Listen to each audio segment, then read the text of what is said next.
6 মাস খুব অল্প সময়। কিছু বিএনপির পজিটিভ ফাইন্ডিংস, তার মধ্যে আমি আগেও অনেক টকশোতে বলেছি যে ফ্যামিলি কার্ড যেটা দিচ্ছে। কিন্তু পাশাপাশি আমি বলছি যে ফ্যামিলি কার্ড দিচ্ছেন, ২,৫০০ করে টাকা দিবেন। একটা মানুষ ২,৫০০ টাকা পাওয়ার পরে এটার উপর ডিপেন্ডেন্সি হয়ে যেতে পারে।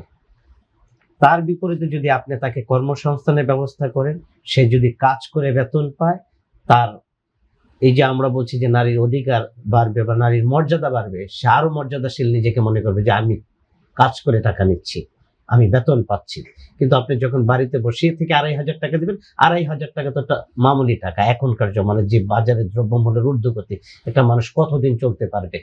আমি প্রথমে পজিটিভলি দেখছি, কিন্তু তারপর আমি যেটা বলছি যে যদি সে বাড়িতে বসে থাকে তাহলে তার জন্য এই টাকা কিছু হবে না। তো সেই জন্য নারীদের জন্য কর্মসংস্থানের ব্যবস্থা বৃদ্ধি করতে হবে। পক্ষান্তরে যেটা আমি একটু আগে বললাম যে আমরা দেখছি কর্মসংস্থান দিন দিন কমে যাচ্ছে।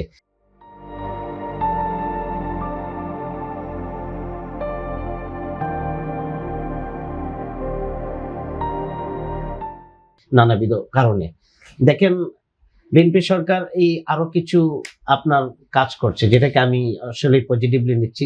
এগুলি কতদিন করতে পারবে? কারণ ওনারাই বলছে যে বাংলাদেশে একটা ধ্বংসস্তূপ থেকে আমরা দায়িত্ব নিয়েছি। এখন বলছে ব্যাংকগুলিতে টাকা নেই।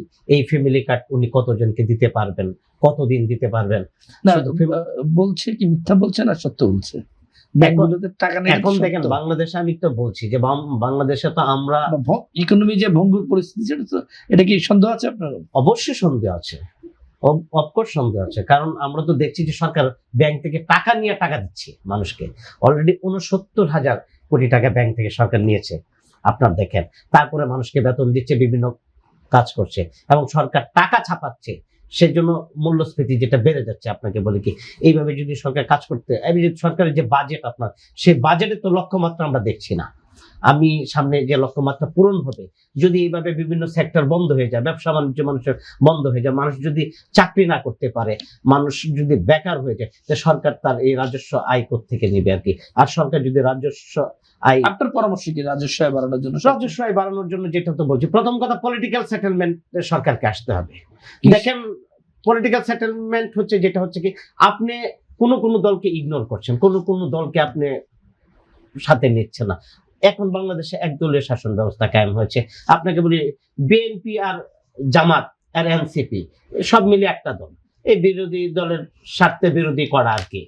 তারপরে ধরেন আপনার দেখেন, অপরাধ যারা করছে, অপরাধীকে আপনি শাস্তি দেন, আমি কখনো না করছি না।